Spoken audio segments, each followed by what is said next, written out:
Hello everyone, in this video I'm going to be talking about how and why you should always denib your finishes. What is denibbing?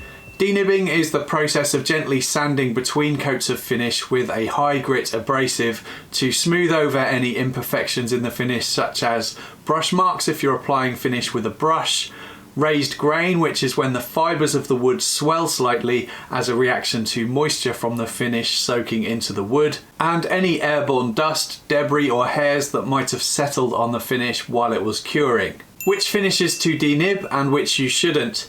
You can denib any of the following finishes: paint, varnish, lacquer, stain, dye, polyurethane, shellac, and any oil finish. But you shouldn't denib a wax finish, as wax tends to fill the pores of the wood, making it smooth anyway. What to use? You can use a high grit abrasive paper like 240, 320, 400, 500, 600 grit. It doesn't really matter, any of those will do the job. If you use a lower grit like 240, you'll do a little bit less work, but your finish will be less smooth. If you use a higher grit like 600, you'll do a bit more work but have a smoother finish. Personally, I like to use 400 grit, but to be honest, there's really not much in it, so in my opinion, it's not really worth worrying about.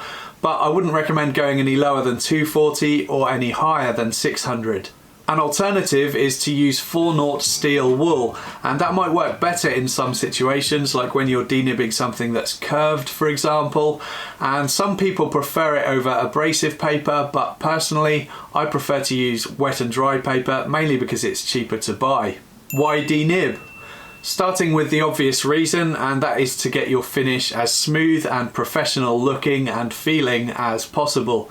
It really does make a huge and very noticeable difference. It might seem counterintuitive to be sanding a finish that you've just applied, so I prefer to think about it as polishing the finish that you've applied rather than sanding it. It's also really easy to do, and it's not time consuming at all, and it's inexpensive.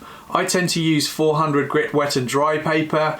If you're based in the UK, the best deal I've found is at Toolstation, where it's £2.62 for a pack of 10 sheets, which always lasts me a really long time. Screwfix sells it too, but it's a bit more expensive at around £4 for 10 sheets. You can also get it on Amazon, and I'll leave some links in the description box below. There's also some cheaper stuff on Amazon too by Silverline, but I'd recommend steering clear of that stuff. It's really poor quality and it just doesn't work very well. How to denib?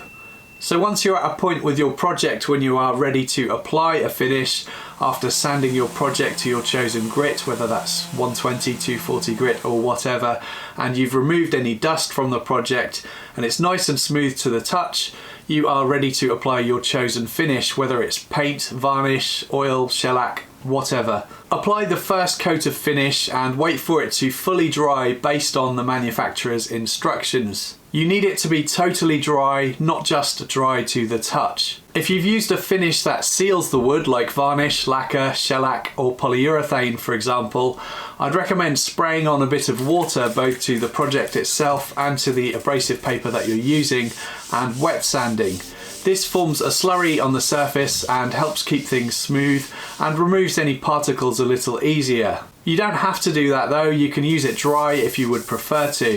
If you've chosen to use steel wool though, then you'll definitely want to steer clear of any water, otherwise your steel wool will turn rusty. If your chosen finish is paint, stain, dye or oil, then you're better off avoiding using water and sanding it dry. You don't need to apply much pressure at all while you're sanding, just go over it very gently and do it in the direction of the wood grain, unless it's MDF or something that doesn't have a wood grain of course. Doing it in the direction of the grain helps to hide any markings from sanding.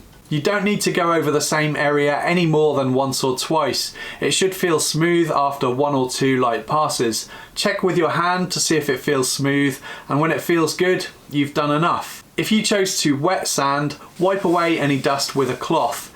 If you dry sanded, you might want to blow away or brush it away instead. You might notice at this point that the finish looks really bad. It might look dull, dusty or kind of murky, but don't worry about that because the next coat of finish is going to make it look beautiful again. Now you can apply your next coat of finish in the same way as you did before, wait for it to fully dry again, and if you're happy with the finish and it's nice and smooth, then you are all done. But if you want to apply more coats of finish, Repeat the process of sanding or wet sanding once again, and then wiping, blowing or brushing off the dust again, and applying another coat. And you can do that as many times as you want to until you're happy with the finish. Once your final coat of finish dries, you should find that it's perfectly smooth to the touch. If you'd like to find out more about finishing and different types of finishes, I have a couple of videos about that too. I'll link to those in the description box below.